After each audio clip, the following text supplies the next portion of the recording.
Graças a Ti, amém e amém. Em nome do Senhor Jesus, as palavras do Senhor, as palmas louvam ao Senhor Jesus, amém.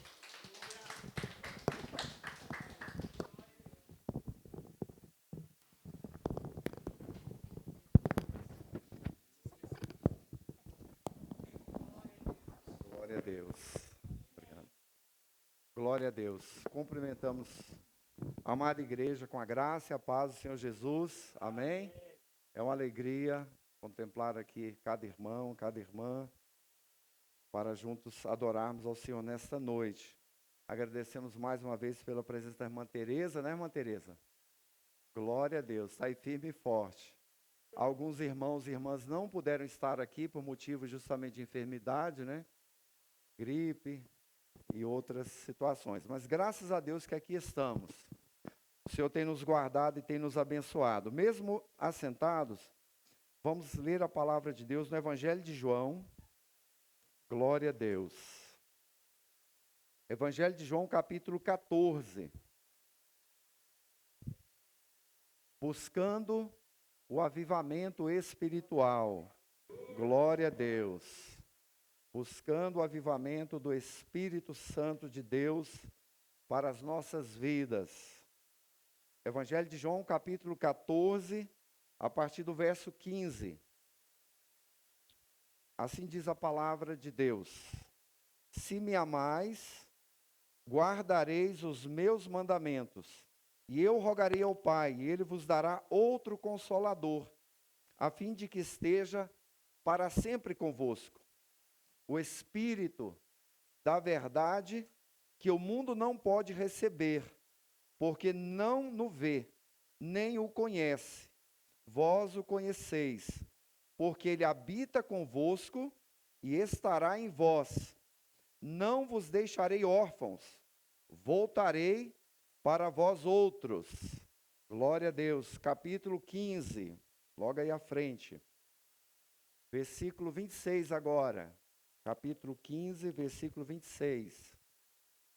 Encontraram? Diz assim: Quando, porém, vier o Consolador, que eu vos enviarei da parte do Pai, o Espírito da verdade, que dele procede, esse dará testemunho de mim, e vós também testemunhareis, porque estáis comigo desde o princípio. Glória a Deus. Capítulo 16 agora, verso 7, logo à frente. Mas eu vos digo a verdade, convém-vos que eu vá, porque se eu não for, o Consolador não virá para vós outros. Se, porém, eu for, eu vos enviarei. Quando ele vier, convencerá o mundo do pecado, da justiça e do juízo. Do pecado, porque não crê em mim. Da justiça, porque vou para o Pai e não me vereis mais. Do juízo, porque o príncipe deste mundo está julgado. Glória a Deus. Jesus Cristo é quem santifica e aviva a sua igreja no poder do Espírito Santo de Deus. Glória a Deus. Foi assim desde o início, tem sido assim ao longo de toda a trajetória da igreja aqui na terra. Irmãos, nada pode parar um homem, uma mulher cheio do poder do Espírito Santo de Deus. O Espírito Santo é a fonte inesgotável para avivar e renovar o crente em todas as situações que nós vivemos nessa vida, em todas as épocas.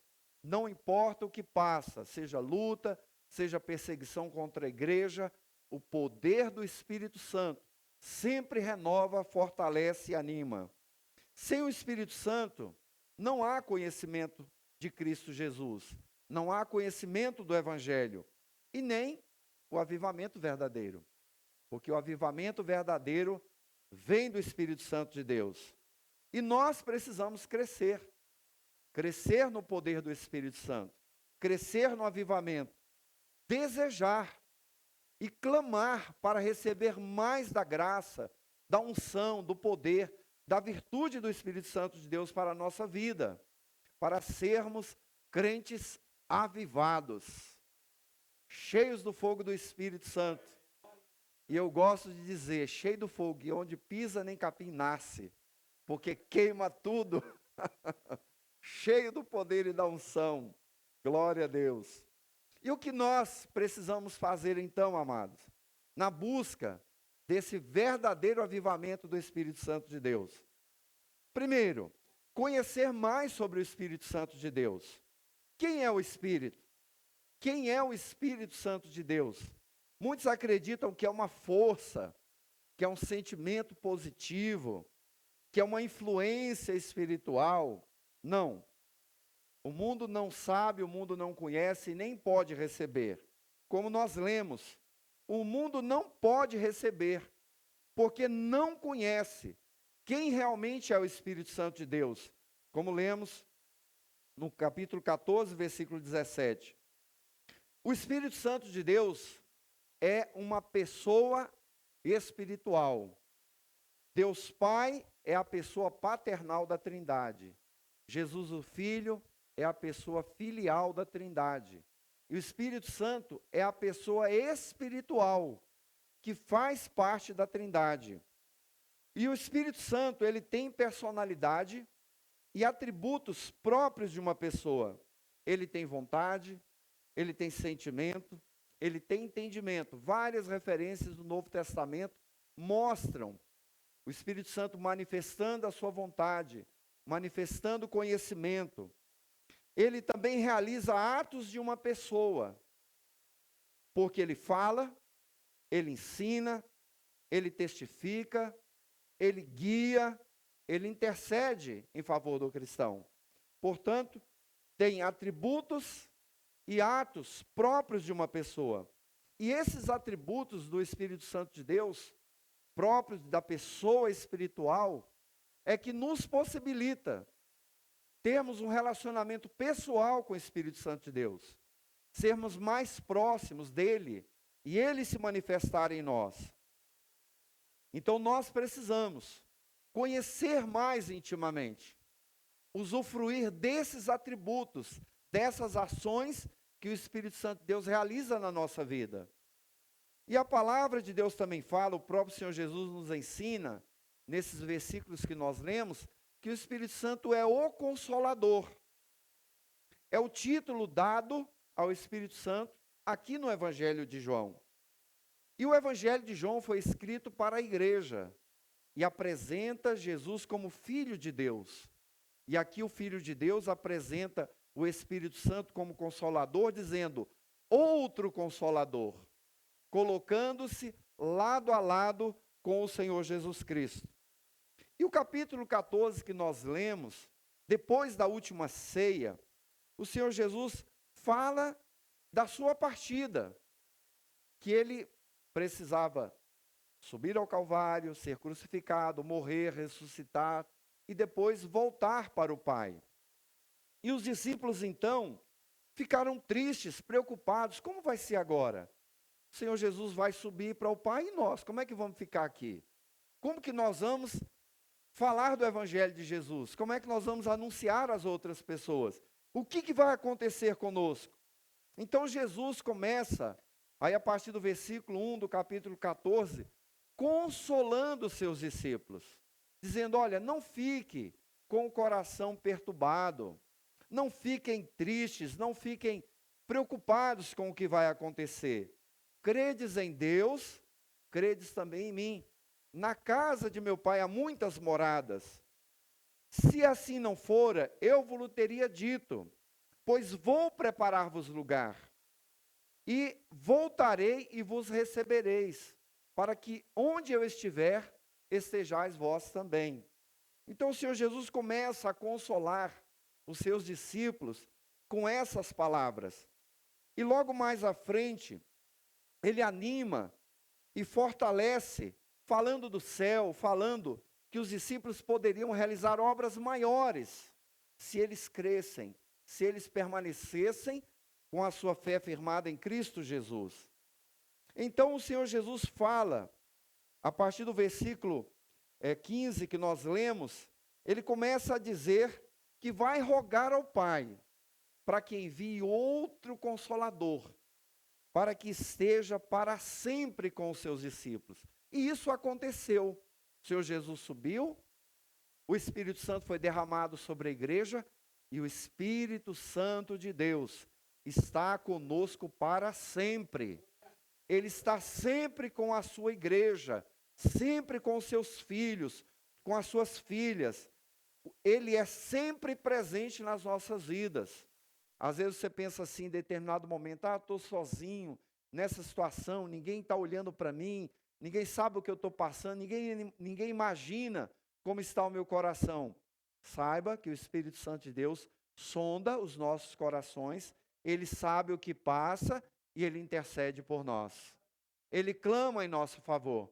Ele leva ao Pai aquilo que a nossa alma não consegue exprimir. Então o Senhor Jesus fala de enviar, como foi enviado, e nós temos hoje esse Consolador. No grego, essa palavra Consolador é Paracleto. Ela significa que é alguém chamado para ficar do lado do outro, é o significado lá no grego, e ajudar essa pessoa em qualquer situação. E de onde vem esse termo paracleto lá do meio dos gregos? Nos tribunais antigos, quando uma pessoa era levada a julgamento, eles chamavam um paracleto. Eles chamavam um amigo, uma pessoa conhecida, para ele não ir sozinho no tribunal, perante os seus julgadores. Esse paracleto estava do lado dele, para ajudar nas provas, para orientar ele, para dizer o que ele deveria falar, para animar aquela pessoa. Então esse era o Consolador, o Paracleto, nos tribunais. E o Senhor Jesus, ele é o nosso Paracleto perante o Pai. Ele é o nosso advogado perante o Pai. É dessa expressão Paracletos no grego, foi passado para o latim advocatus, daí advogado, e lá em 1 João 2,1 fala que nós temos um advogado perante o Pai, que é Jesus Cristo. Então ele intercede por nós. E aqui, nesta terra, enquanto aqui vivermos e passarmos pelas situações do cotidiano, nós temos o Paracleto, o Espírito Santo, que está do seu lado te ajudando, em qualquer situação que você tenha que passar, te dando sabedoria, te dando entendimento. Então nós precisamos usufruir, buscar mais, depender mais desse Paracleto. Então se alguém olhar para você e pudesse ver o mundo espiritual, do lado de você vai ter o tempo todo um Paracleto, um advogado te defendendo, te consolando, te ajudando. Você não está sozinho, nós temos o Consolador. Isso que deve ser o motivo para animar o nosso coração e buscar mais o Espírito Santo de Deus. Porque imagina, você passar pelos problemas, ter o melhor advogado dessa terra, e ele está te perguntando, e aí, o que você está precisando? Você nem fala nada, nem dá atenção. Como é que o advogado vai te defender? Você precisa confiar a ele a sua causa. Dizer assim, olha, a minha vida está nas suas mãos. Eu não sei decidir por mim. Eu não sei falar por mim. Me ajude, me dê sabedoria, me dê direção para superar todas as adversidades, as lutas, as provações, as tentações que vêm sobre a nossa vida. Nós vencemos no poder e na unção do Espírito Santo de Deus. Então precisamos conhecer mais, porque nós temos esse outro Consolador, que é o Espírito Santo de Deus. E o Espírito Santo de Deus é para nós, de forma invisível, tudo aquilo que Jesus foi de forma visível para os seus discípulos. É por isso que ele fala outro Consolador. Na mesma medida que eu estou consolando vocês, que eu estou ajudando vocês. Então, tudo aquilo que o Senhor Jesus fez, quando ele veio em carne e realizou perante os seus discípulos, o Espírito Santo hoje é o outro Consolador, que de forma invisível aos olhos humanos, ele está presente na nossa vida. Ele está presente nos ajudando. Ele é o nosso Paracleto, o nosso defensor, o nosso ajudador e o nosso intercessor nas lutas e tribulações dessa vida. Portanto, busquemos mais dessa alegria do Espírito. Buscamos mais dessa dependência do Espírito Santo de Deus. Mais alegria, mais entusiasmo, mais amor pela ação do Espírito Santo de Deus na nossa vida. E Cristo pode derramar isso sobre nós. Amém, igreja? Portanto, precisamos conhecer esse Paracleto. E aqui está a palavra de Deus, dizendo tudo que Ele pode fazer por nós. Cada dia conhecer e depender mais. Mas, além disso, na busca do verdadeiro avivamento do Espírito Santo de Deus, nós precisamos ter a convicção do pecado e das suas consequências. Ter convicção o que é o pecado e as suas consequências. O homem sem Deus, a pessoa sem Deus, ela não tem essa consciência do pecado. O certo e o errado, o que agrada, o que desagrada a Deus nos olhos dos pecadores, não tem diferença, porque ele não tem essa consciência de que está desobedecendo ao Senhor. Ele não tem consciência de que está pecando. E, portanto, muitos não têm a consciência das consequências, que é a condenação eterna do inferno. Então, nós, como povo de Deus, precisamos anunciar o Evangelho, precisamos proclamar a salvação em Cristo Jesus e deixar que o Espírito Santo traga esse entendimento, traga esse convencimento de que é pecador, de que está no pecado. Isso porque o morto espiritualmente, nos seus pecados, ele simplesmente aguarda a morte eterna, que é a separação eterna de Deus. Só o Espírito Santo pode convencer alguém de que ele é pecador, trazer a convicção de que ele carece da glória e da graça de Cristo Jesus. Só o Espírito Santo pode fazer isso.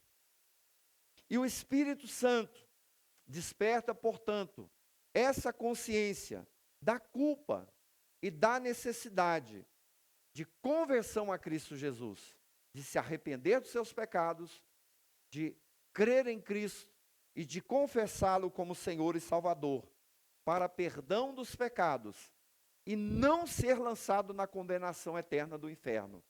Você conversa com as pessoas, tem gente que muitas vezes fala, não, inferno não existe. Tem gente que chega ao ponto de falar isso. É um absurdo. O inferno, tem gente que fala, o inferno é aqui na terra.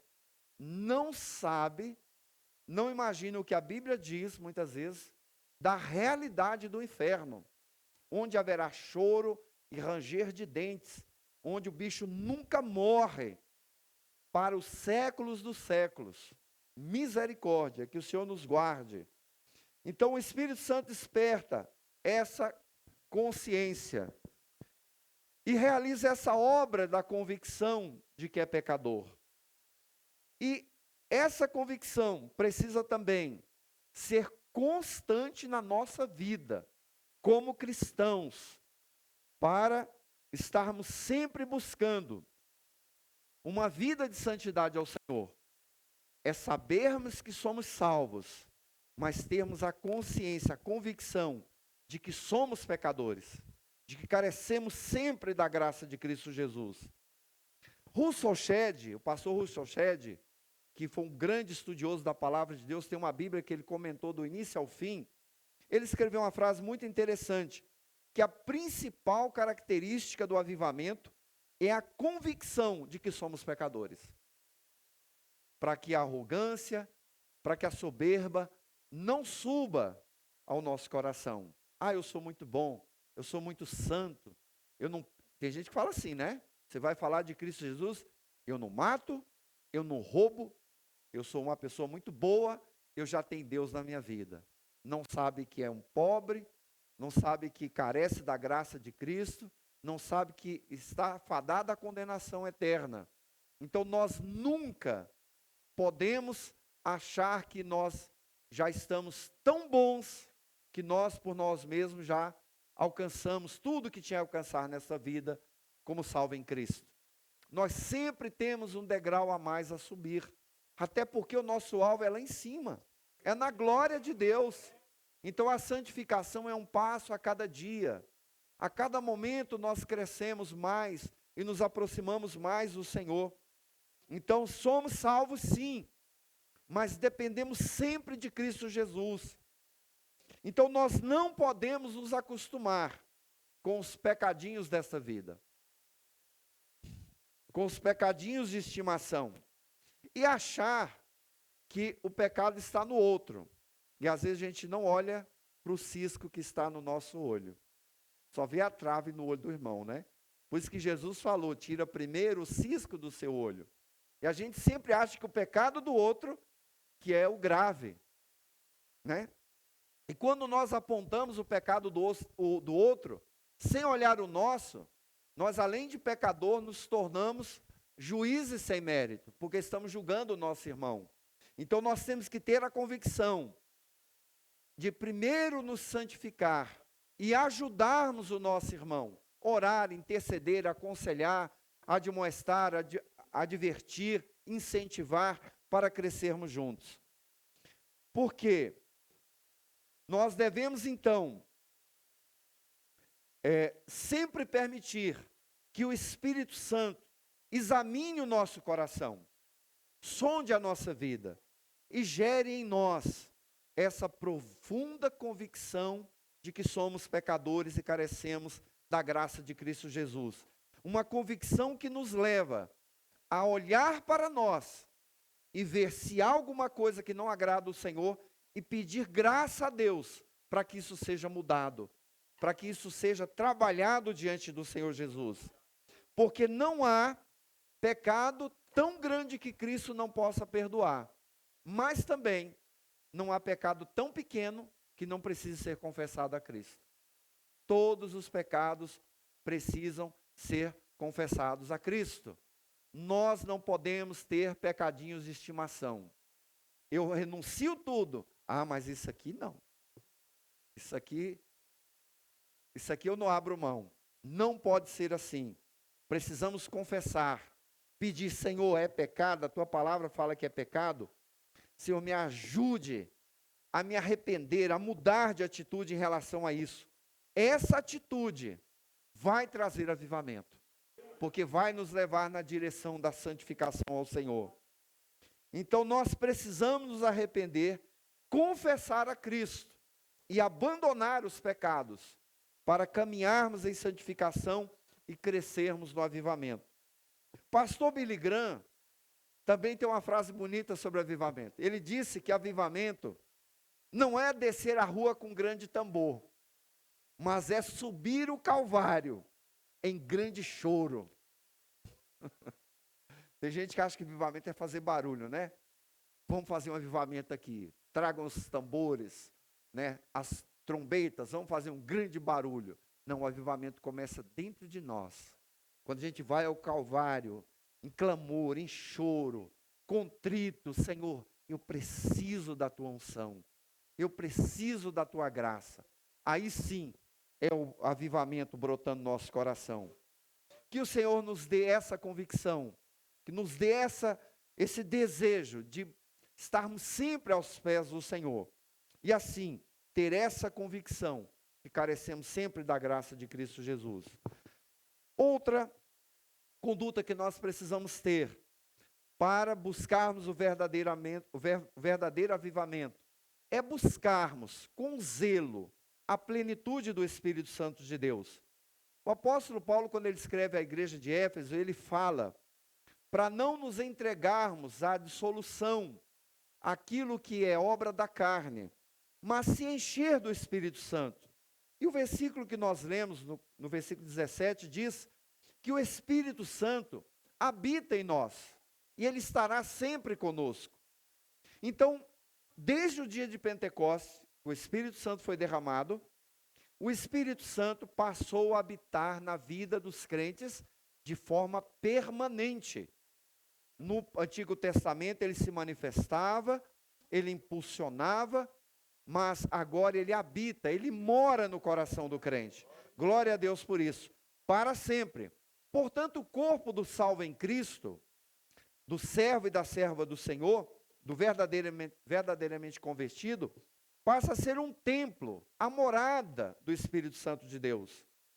E quando o Espírito Santo mora em nós, não são as paixões carnais que nos dirigem, não são as influências do mundanismo que vai dirigir a nossa vida, mas é o Espírito Santo quem nos guia, quem nos controla, quem direciona a nossa mente, direciona o nosso coração, as nossas palavras e as nossas ações.